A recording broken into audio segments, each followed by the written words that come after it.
Hello, everybody. Today I have Naomi Hunter-Epson with us.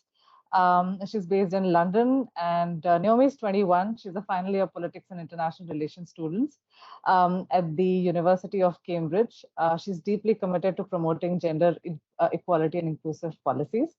Her journey began with advocating for marginalized youth in Haringey, London.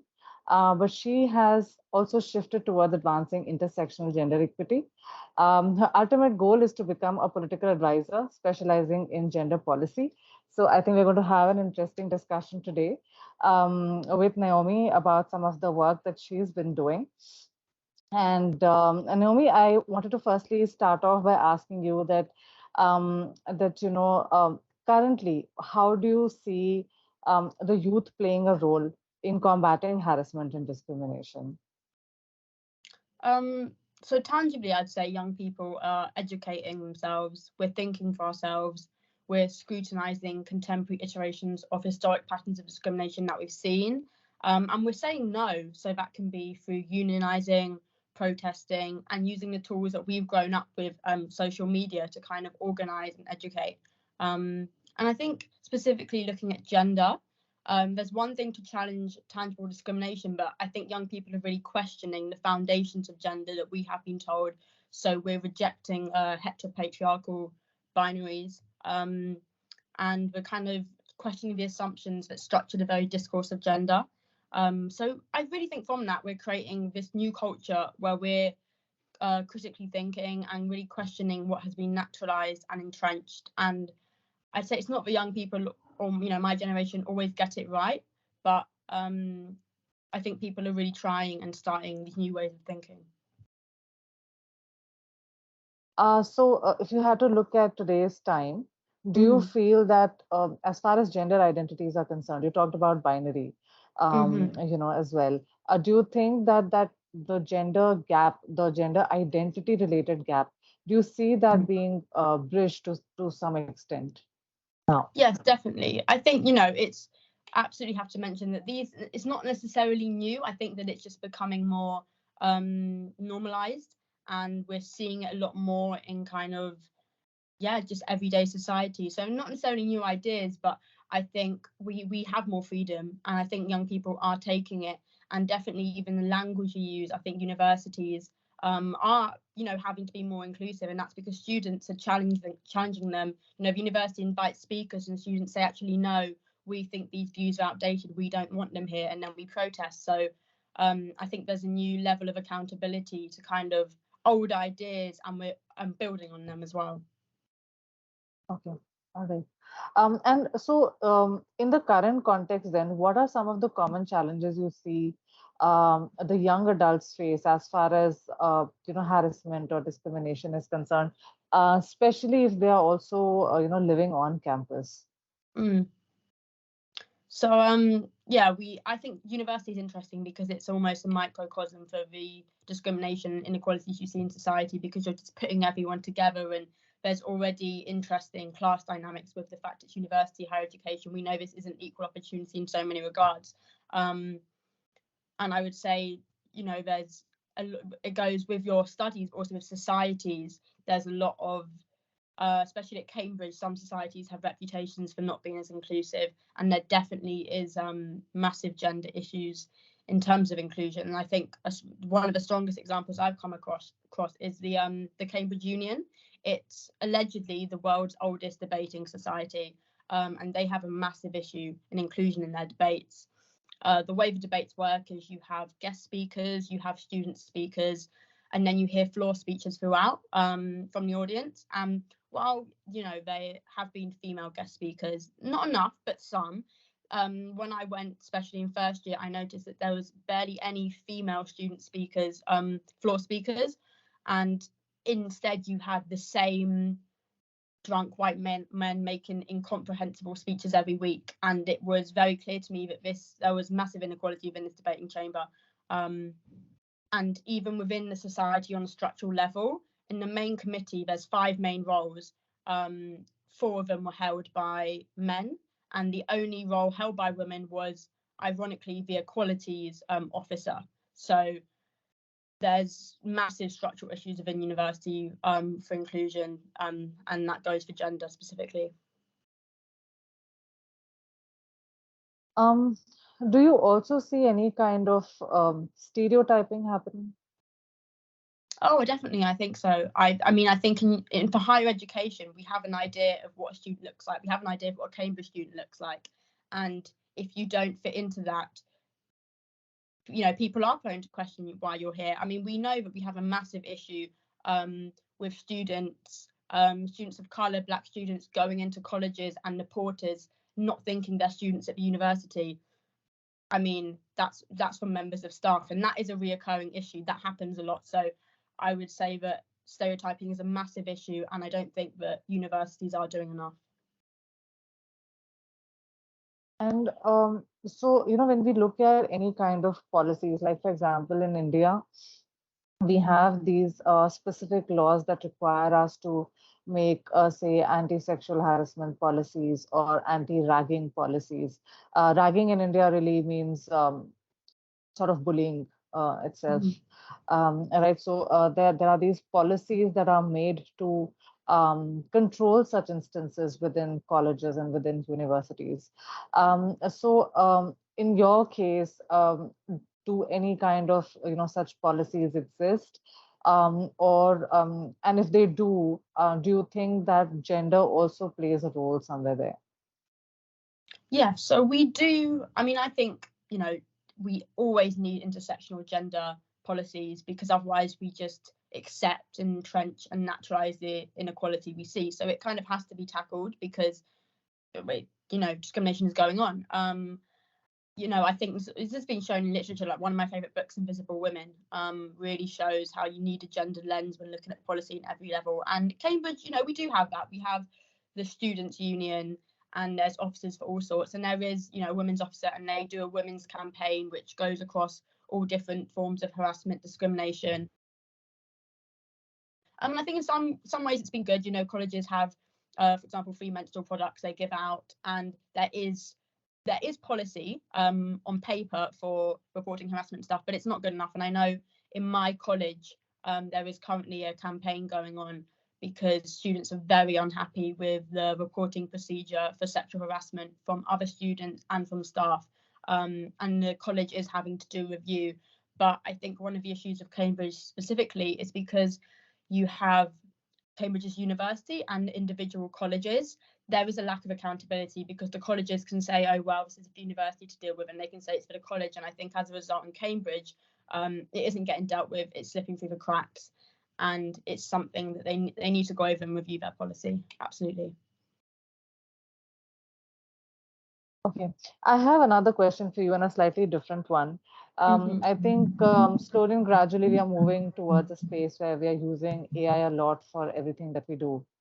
And a lot of different research papers also talk about how AI are, most of the times, as of now at least, a lot of them are being designed, or so far at least have been designed by men.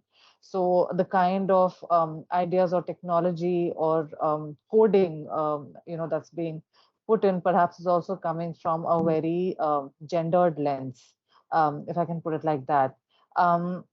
Do you think that something like that actually impacts AI-driven tools, that we are using currently? Yes, massively. I mean, again, AI is an extension of what we see in our society. You know, it's not separate. In the same way we are socialized in a heteropatriarchal society, AI is designed in that context, so it's polluted by the same power structures. In fact, I was in Geneva last summer, and I went to the AI for Good global conference, and I was quite disgusted with the AI I saw. It was overwhelmingly on show that AI was either like something that was supposed to look like a dog, or a young woman that was, you know, the body was quite sexualized. And I'm just not sure quite what does this say about how the AI designers, who are overwhelmingly men, view women. And also the idea that AI is really used in a lot of aspects to serve humans. So I feel deeply uncomfortable with the notion that women are being presented on par with AI that's designed to like domesticated animals in terms of their ability to perform subservience. I think this creates not only sexualized ideas of women, but narrow views of womanhood itself. And even they had a really famous example of AI. They had Sophia the robot, and she was there. So I asked her, what do you do? And she just gave me a really vague and insipid answer about how she makes the world a better place by making people happy. And that is just awful representation of what women have to contribute and who women are. And then I even asked the creator of Sophia the Robot, who was there, I said, do you have different genders? Do you have different body types, different races, different, like, you know, why this is, the Sophia the Robot was skinny and had purple eyes. And he said yes, but they weren't there on display. So I think that already says kind of what is being put forward. And I think that AI, in a way, is what's particularly chilling about it is that it's a new visual and tangible representation of misogyny that has existed, but we're seeing it differently now. It's almost like a caricature of a gender binary we have. And I think it has the potential to entrench further patriarchy. So yeah, healthy and inclusive conceptions of gender are really threatened by the AI we see. Thank you, Naomi. I think very nicely put that it almost seems like a caricature of the gender binary itself that has existed. And actually, when you said this, it also reminded me of one of the things that happened here. And we've had some of these new AI tools as well that have come out recently, right, world over. And couple of people in India also tried to put out certain queries, to the tool, saying that this is the scenario and this is a man who's, behaving in a certain manner with a woman, and what is the solution going to look like? And the answer given in that case was that this looks like it's sexual harassment. And then they reversed the scenario and they put out that a woman is speaking to a man like that in the same thing, just the genders were reversed. And ultimately, the answer in the second case was that it appears that this is a romantic, behavior that's taking place. So, the answers were absolutely poles apart, whereas the situation was exactly the same. And I read that, it got me thinking, how are we really designing such tools? So perhaps I think we have a long journey ahead of us as far as AI is also concerned, and gender is concerned. And it seems almost that I think in the 1980s and everything, gender and feminism started at a certain note, and I think it's starting to head towards different other aspects, and it seems like the issue remains the same, just the modalities are changing, perhaps. So great, thank you for that. And just the last question from me now, are there any strategies or tools that you've been using, at Cambridge, given that you are also, you're the event coordinator as well? Is there anything that you do from an inclusion perspective, anything that could be tips perhaps for us to also take away from you? Yeah, definitely. I'd say, think of a range of examples of stuff I've done. The most important thing is intentional design. Inclusion doesn't happen accidentally. I think you've got to be really conscious of what you're doing, and that intentional design can look like different things. So one of the programs I've designed as events officers for the Gender Studies Society at Cambridge is Gender X, because I want to look at gender in intersectional way and draw on different things. So it's going to be a session where I'm going to bring in a speaker from the collaboration. So the first one we have is Gender X Counter Ableism. And we've got Dr. Carly Jones coming in, who's the NHS co-production lead for autism. She was the first autistic woman to address the UN and leading activist for women in autistic rights. So I'm going to have her come in and we can really look, again, put under a microscope, gender, counter ableism. What does that intersection look like? The next one we have is Gender X Decolonialism, where we have the amazing Janine Francois coming in, and she's a feminist academic, writer and activist, and really looks at racial equity and intersectionality. So then we've also got that lens. And then the third one I want to have is Gender X British Politics, and have Mandu Reid, who's the leader of the Women's Equality Party and the first person of colour to lead a British a national British political party, and I want to have her perspective, because I think that it's not just about tangibly, you know, making sure that people can attend your sessions, but it's about making sure that you have speakers who speak to different experiences, beliefs,